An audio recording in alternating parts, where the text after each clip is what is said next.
তুমিও নিশ্চয়ই প্রেম করেছো। হঠাৎ একদিন তোমার প্রেমিকা যদি তোমায় এসে বলে মাসে অন্তত 10,000 টাকা রোজগার করতে পারলে তবেই তোমার সাথে থাকবো, আর ঠিক সেই মুহূর্তে তোমার মাইনে হয় মাত্র 800 টাকা, তখন তোমার কেমন লাগবে? তখন তুমি কি নিজের ভাগ্যকে দোষ দেবে নাকি ভেঙে পড়বে? আজ আমরা এমন একজন মানুষের সম্পর্কে জানবো যার জীবনে ঠিক এমনটাই ঘটেছিল। প্রেমিকা ছেড়ে চলে যাওয়ার যন্ত্রণা যাকে শেষ করে দেয়নি, বরং জন্ম দিয়েছিল এক নতুন তারকার। গল্পটি গুজরাটের এক চাওয়ালার ছেলে ধর্মেশ ইয়ালান্ডের, যিনি নিজের প্যাশান এবং কঠোর পরিশ্রমের জন্য ভারতের ডান্সিং কিং হয়ে উঠেছেন। 1983 সালের 31শে অক্টোবর গুজরাটের ভাদোদরা শহরের এক সাধারণ পরিবারে জন্ম হয় ধর্মেশের। তার বাবা একটি ছোট চায়ের দোকান চালাতেন। তার আর্থিক অবস্থা এতটাই দুর্বল ছিল যে দুবেলা ঠিকমতো খাবার জোগাড় করাই ছিল তাদের জন্য একটা বিরাট চ্যালেঞ্জ। ছোটবেলা থেকেই ধর্মেশ আর 5টা সাধারণ বাচ্চার মতো ছিলেন না। স্কুলের পরে যখন অন্য বাচ্চারা খেলাধুলা করত, ধর্মেশ তখন মাইকেল জ্যাকসনের নাচ নকল করার চেষ্টা করতেন। তার নাচের প্রতি এই ভালোবাসা এতটাই তীব্র ছিল যে তিনি নাচের জুতো কেনার জন্য টিফিনের টাকা বাঁচাতেন। ছেলের এই নাচের প্রতি ভালোবাসা তার বাবার চোখ এড়ায়নি। তিনি নিজে অভাবের মধ্যে থেকেও ছেলের স্বপ্নকে গুরুত্ব দিয়েছিলেন। তিনি ধর্মেশকে একটি ডান্স ক্লাসে ভর্তি করে দেন। এই ডান্স স্কুল ছিল বাড়ি থেকে অনেকটাই দূরে, কিন্তু বাবার ভালোবাসা আর ছেলের স্বপ্ন পূরণের জেদের কাছে দূরত্ব কোনো বাধাই ছিল না। তিনি প্রতিদিন নিজের পুরনো সাইকেলে করে ধর্মেশকে সেই ডান্স ক্লাসে নিয়ে যেতেন এবং ঘন্টার পর ঘন্টা বাইরে অপেক্ষা করতেন। বাবার এই আত্মত্যাগ ধর্মেশের মনে গভীরভাবে ছাপ ফেলেছিল। তিনি বুঝেছিলেন এই স্বপ্ন শুধু তার একার নয়, তার বাবারও। হাই স্কুল শেষ করার পর ধর্মেশ তার বাবার দোকানের পাশেই একটি পাওভাজির দোকান খোলেন, কিন্তু তার মন পড়ে থাকত নাচের দুনিয়ায়। 2007 সালে তিনি ক্রেজি কিয়ারে নামে একটি ডান্স রিয়ালিটি শোতে অংশ নেন। এরপর 2008 সালে জনপ্রিয় শো বুগি বুগিতেও তাকে দেখা যায়। তিনি এই শোতে বিজয়ী হয়েছিলেন, কিন্তু তাকে সেই পরিচিতি এনে দিতে পারেনি যেটা তিনি স্বপ্ন দেখতেন। বড় স্বপ্ন নিয়ে তিনি পাড়ি দেন স্বপ্নের শহর মুম্বাইয়ে, কিন্তু মুম্বাইয়ের পথটা মোটেও সহজ ছিল না। সেখানে টিকে থাকার জন্য তাকে অনেক সংগ্রাম করতে হয়েছে। কখনো ছোটোখাটো কাজ করা, কখনো বা দিনের পর দিন আধপেটা খেয়ে থাকা। তার জীবনটা ছিল খুবই কঠিন, কিন্তু এত কষ্টের মধ্যেও তিনি কিন্তু নাচ ছাড়েননি। নাচই ছিল তার বেঁচে থাকার একমাত্র অক্সিজেন। এই কঠিন সময়ে তিনি টাকা রোজগারের জন্য অন্যদের নাচ শেখানো শুরু করেন। ঠিক এই সময়েই জি টিভির জনপ্রিয় show dance India dance season 1-এর অডিশন শুরু হয়।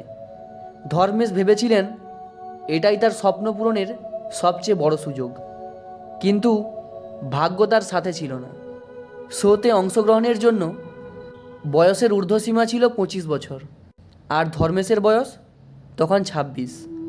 নিয়মের বেড়াজালে আটকে তার স্বপ্নটা চোখের সামনে ভেঙে চুরমার হয়ে যায়। আর ঠিক তখনই তার জীবনে আসে দ্বিতীয় বড় ধাক্কা। তার প্রেমিকা, যাকে তিনি খুব ভালোবাসতেন, সেই প্রেমিকা তাকে ছেড়ে চলে যায়। কারণ ছিল সেই একই আর্থিক অনিশ্চয়তা। প্রেমিকা তাকে মাসে 10,000 টাকার একটা চাকরি জোগাড় করতে বলেছিল, যা তার পক্ষে সেই মুহূর্তে অসম্ভব ছিল।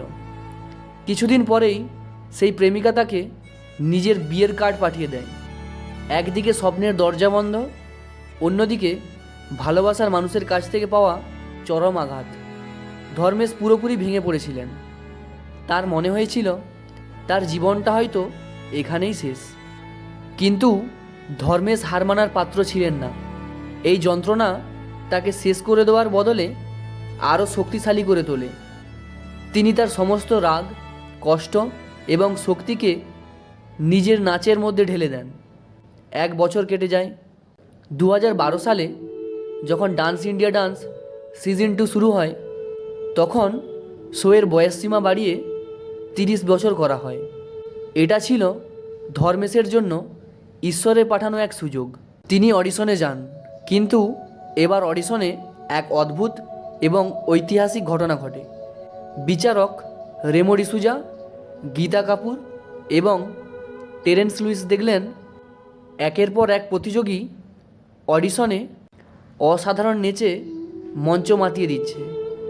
তাদের পারফরমেন্স দেখে বিচারকরা মুগ্ধ হয়ে যান। কিন্তু অবাক করার বিষয় ছিল, যখনই কোনো প্রতিযোগীকে তার ডান্স গুরুর নাম জিজ্ঞাসা করা হচ্ছিল, প্রায় সবার মুখেই ছিল একটাই নাম, ধর্মেশ স্যার। বিচারকরা অবাক হয়ে ভাবছিলেন, কে এই ধর্মেশ স্যার, যার ছাত্রছাত্রীরা এত অসাধারণ নাচছে। অবশেষে অডিশনের শেষ রাউন্ডে যখন সাধারণ দেখতে একটি ছেলে মঞ্চে আসে এবং তার বিদ্যুতের মতো পারফরমেন্স দিয়ে সবাইকে স্তব্ধ করে দেয়, তখন বিচারকরা মজা করে জিজ্ঞাসা করেন, তোমাকেও কি ধর্মেশ স্যার শিখিয়েছেন? ছেলেটি মাইক্রোফোন হাতে নিয়ে শান্ত গলায় উত্তর দেয়, স্যার আমিই ধর্মেশ। সেই মুহূর্তে পুরো মঞ্চ হাততালিতে ফেটে পড়ে। বিচারকরা নিজের আসন ছেড়ে দাঁড়িয়ে পড়েন। এটা ছিল ভারতীয় টেলিভিশনের অন্যতম আইকনিক মুহূর্ত। যে ছেলেটি 1 বছর আগে অডিশন দিতে এসে নিয়মের কারণে বাদ পড়েছিল, আজ তারই ছাত্রছাত্রীরা সেই মঞ্চ কাঁপাচ্ছে এবং সে নিজেও একজন প্রতিযোগী হিসেবে ফিরে এসেছে। ডান্স ইন্ডিয়া ডান্স সিজন 2 এর ধর্মেশ বিজয়ী হতে পারেননি। তিনি রানার আপ হয়েছিলেন। শো শেষ হওয়ার পরেই তার ভাগ্য বদলে যায়। বিখ্যাত কোরিওগ্রাফার এবং পরিচালক ফারাহ খান তাকে অক্ষয় কুমার অভিনীত তিসমার খান সিনেমার টাইটেল ট্র্যাকে কোরিওগ্রাফি করার সুযোগ দেন। এরপর তাকে আর পিছনে ফিরে তাকাতে হয়নি। রেমো ডিসুজার পরিচালনায় ভারতের প্রথম dance film ABCD anybody can dance এ তিনি অভিনয়ের সুযোগ পান। এই সিনেমাটি বক্স অফিসে সুপারহিট হয় এবং ধর্মেশ একজন ডান্সার হিসেবে নয়, একজন অভিনেতা হিসেবেও পরিচিতি লাভ করেন। এরপর তিনি এবিসিডি 2, স্ট্রিট ডান্সার 3D এবং নবাবজাদে এর মতো অনেক ড্যান্স ভিত্তিক সিনেমায় অভিনয় করেছেন। যে ছেলেটি একদিন তার প্রেমিকার কাছে প্রত্যাখ্যাত হয়েছিল, যে ছেলেটিকে নিয়মের দোহাই দিয়ে স্বপ্নের মঞ্চ থেকে ফিরিয়ে দেওয়া হয়েছিল, সেই ছেলেই আজ ভারতের সবচেয়ে জনপ্রিয় ড্যান্স রিয়ালিটি শো ডান্স প্লাসের বিচারক এবং ক্যাপ্টেন। তিনি আজ ধর্মেশ স্যার নামেই পরিচিত। তার গল্প আমাদের শেখায় যে প্রতিভা এবং কঠোর পরিশ্রম থাকলে কোনো বাধাই মানুষকে আটকে রাখতে পারে না। ধর্মেশ ইয়ারল্যান্ডের জীবন কাহিনী সেই কথাই প্রমাণ করে। তার এই অবিশ্বাস্য যাত্রা ভারতের লক্ষ লক্ষ তরুণ তরুণীর কাছে এক বিরাট অনুপ্রেরণা।